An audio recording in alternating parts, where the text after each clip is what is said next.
Hey everyone, back again with another IPL preview video. This time we're going to be looking at KKR, the Kolkata Knight Riders. Defending champions from last season.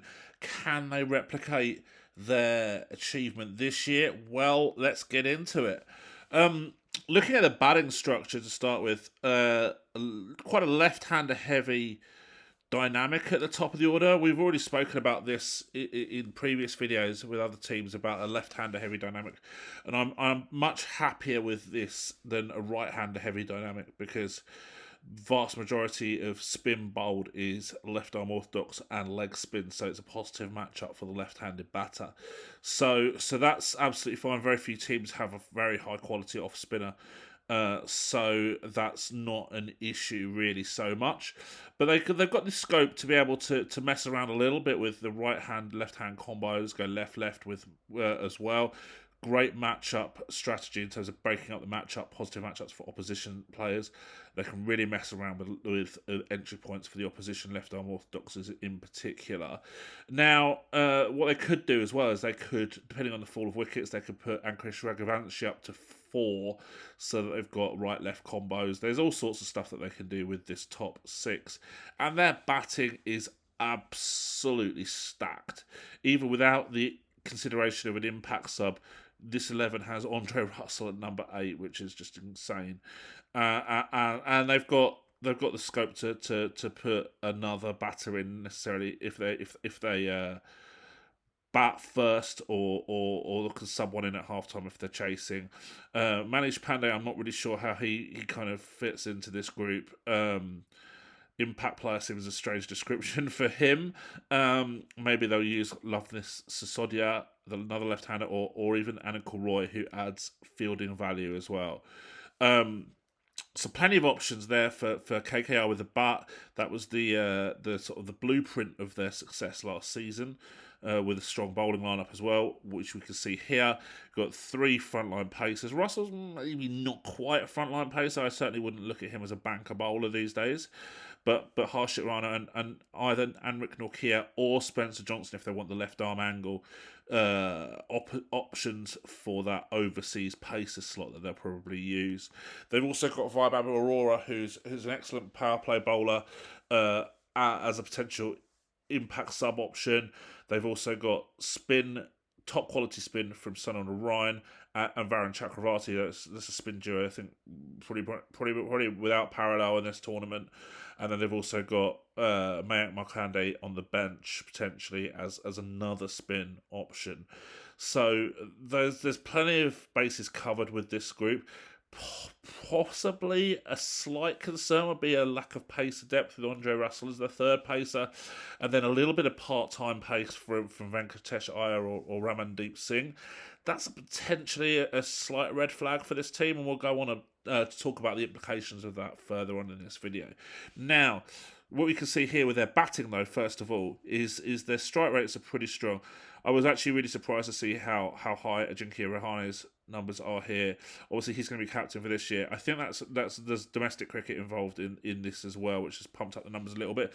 But what we can see here is that I think those concerns about Rahane coming into the group as captain, so he's going to play every game, are not necessarily that well founded. I think he'll be absolutely fine in that sort of fulcrum spot at number 3. Look, we're going to need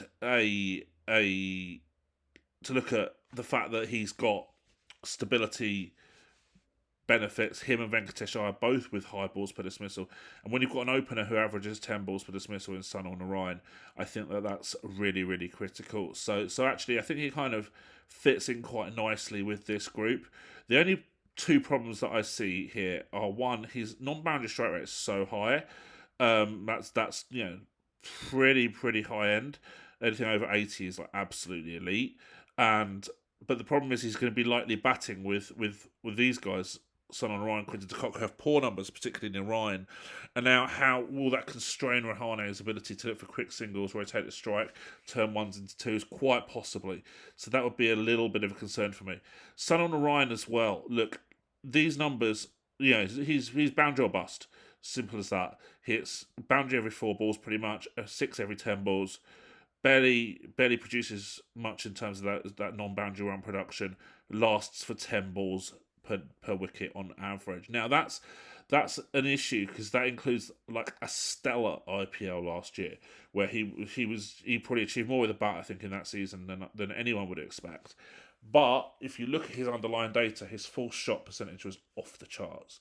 So I think that he was pretty fortunate last season, and I'd be extremely surprised if he was able to replicate close to that this year. I think mean reversion will probably get Sun on Orion, and they may well look, if he has a few failures at the top, which I think is very, very possible, they may look to rejig the batting order a little bit. How they would do that, I don't quite know. Maybe Rahane to open and shove everyone up one, or Raghuvanshi at 3, maybe. I don't know. And then having Orion at like 8, it's possible. But I think that's a definite talking point as this tournament evolves. Against pace, this group is really strong. Look, everyone apart from Raghuvanshi at 150 plus against pace, really, really, really impressive numbers. I think this is a batting group that just dominates opposition paces. That was a big part of their success last season. I expect that to continue. If I was planning for as an opposition team against KKR, I'm looking to bowl a lot of spin against them. So you've got the two openers who look to try and hit spin but get out a lot. 8 balls per dismissal for Narayan, 14 for De Kock. And then you've got this kind of like dynamic of stability in the middle order. Rahane, Venkatesh, Raghuvanshi, Rinku, all with high balls per dismissal, 25 plus, sorry, I should say, balls per dismissal, but without really having high strike rates against that spin turning away from the right hander, left arm orthodox and leg spin. That's with 2 left-handers in the group as well. So in that middle order, sorry. So look, that's potentially a matchup thing for other teams to consider. I would definitely say that like this would be a team that, like, if they went to Japork, might struggle if it was a slow 2-pace surface with a lot of benefit for pace off and spin. That's definitely a consideration, I think, for matchup planning against this KKR group. In the power play, this is strong. Top 4, all strike at 140 plus in the power play. So I don't think they're going to have any issues with run production. Stability from the Rhine would be probably the main concern here. The middle overs, pretty decent, although nothing spectacular. No one's striking over 150 against anything in the middle overs, top 6 wise. Venkatesh Iyer will kind of be that. Him and Rahane will be that fulcrum that they bat around with that high balls per dismissal figure there for Venkatesh Iyer in the middle overs. And then at the death, look, insane death hitting from Rinku, Ramandeep, and Andre Russell. So like that's as good as it gets for this comp. Around 200 plus for 3 death hitters, 6, 7, and 8 is where they're going to pick up a lot of runs in those last 4 or 5 overs. Now, looking at the bowling, moving on to bowling, 2 excellent spinners, Varun Chakravarti. That dot percentage for spinners is off the charts at 40 plus. Spinners don't tend to have anywhere near the dot percentage earned of paces. Those are incredible. And 10% boundaries, just 10% boundaries conceded by Sun and Ryan. Unbelievable. When you consider the net boundary percentage is a huge driver of success in matches and tournaments, and he's scoring at 24% and conceding 10%. Well, that's plus 14 for him if he can make an impact with bat and ball.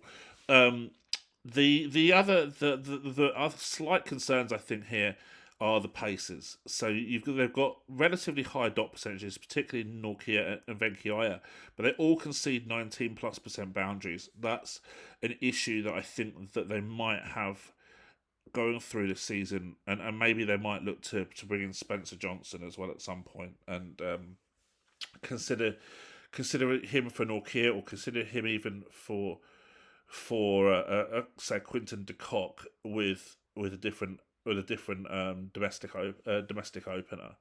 That would be potential considerations for KKR here.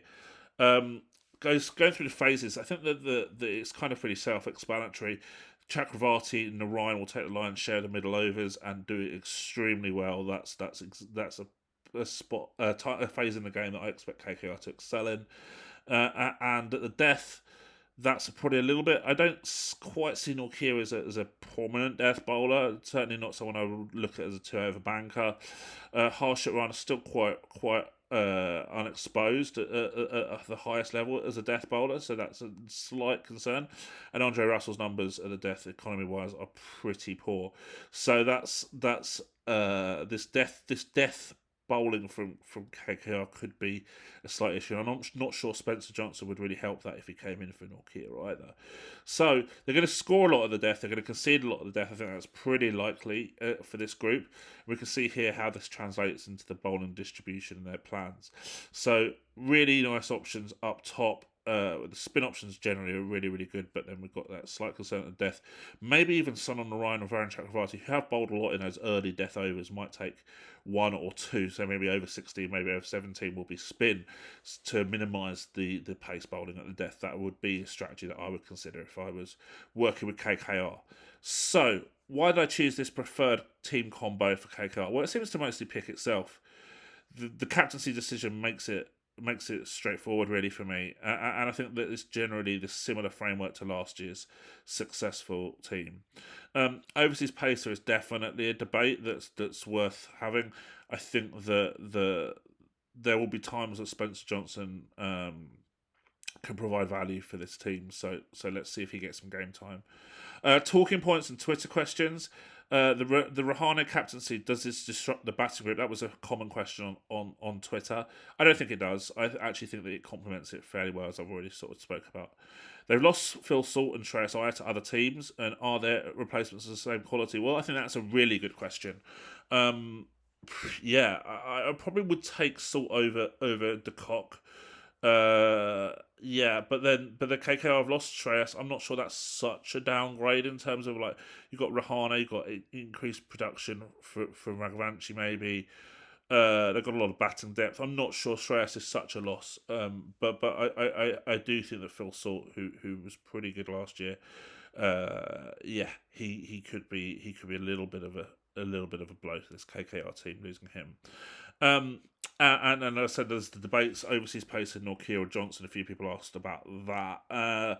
Yeah, definitely a good debate. Looks to me like Johnson's a little bit more variety could be useful in some cases. Player in focus to me is Venkatesh Iyer, just simply because I want to know what he needs to do, or we'll discuss what he needs to do to justify his auction price. Now, I think realistically, I mean that auction price was just beyond what anything close to what I expected. It was, I think, the furthest out that my model predicted, which shows, I think, how overpriced he was. That's out of any player. I'm pretty sure he was the highest deviation to the model. Look, what does he need to do to justify that price? Well, they're probably gonna.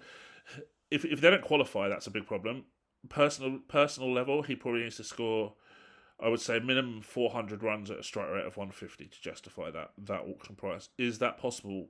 Yeah, but even if he did say bare minimum 400 runs at 150 straight, I'm not quite sure that justifies such an inflated auction price. What he needs to do to make that good value, probably 500 runs at 160, and I think that's a really tough ask. Strengths of this team: left-handed focused top six, can be really, really flexible with match-up breakers and messing around with opposition plans. I think that's a structure that I really like, and I quite advocate that with team building. High boundary and six hitting ability in the batting group. I think we've spoken about that, and it's very, very self-explanatory. Off the charts, death hitting and batting depth. Really, really strong in that area. And they're very, very strong against opposition pacers. So if you're going to go pace heavy against KKR, do that at your own risk. And they've also got excellent spinners in their bowling group who offer great phase flexibility. Could potentially bowl. Narayan Chakravarti can potentially bowl all three phases. So that's really, really nice tactically to have at your disposal as a strategist, and KKR will benefit from that. Their weaknesses, I think that the non-boundary run production from the openers is a slight concern, and how will that affect Rahane's ability for non-boundary run production as well? Will that be constrained with batting with Narayan in particular? That would be a slight concern to me, and I think they're weaker against spin than they are pace, so that's a matchup consideration for opposition teams against this, especially if they've got very, very high quality spinners. And they've also got some death bowling issues and a high boundary percentage conceded by their pacers. That might be a problem as well. So, look, they're going to probably look to try and out hit the opposition. Let's see if they can do it. I think that they will do pretty well. This is a group that I think is one of the strongest squads. There's definitely a couple of slight red flags and a couple of concerns, but I think they've got enough here to be well in contention for qualification. And I'm definitely on side with KKR as a top 4 team this year in the IPL. Hope you enjoyed the video. Great to hear your thoughts in the comments or on Twitter. Definitely, please do like and subscribe. Share this with your friends. Share this with your family. Share this with your friends' family. Share it with anyone who you know who loves KKR and wants to see this content before the start of the tournament. There's going to be 5 more videos coming, so keep your eyes peeled for that in the coming hours before the start of the tournament.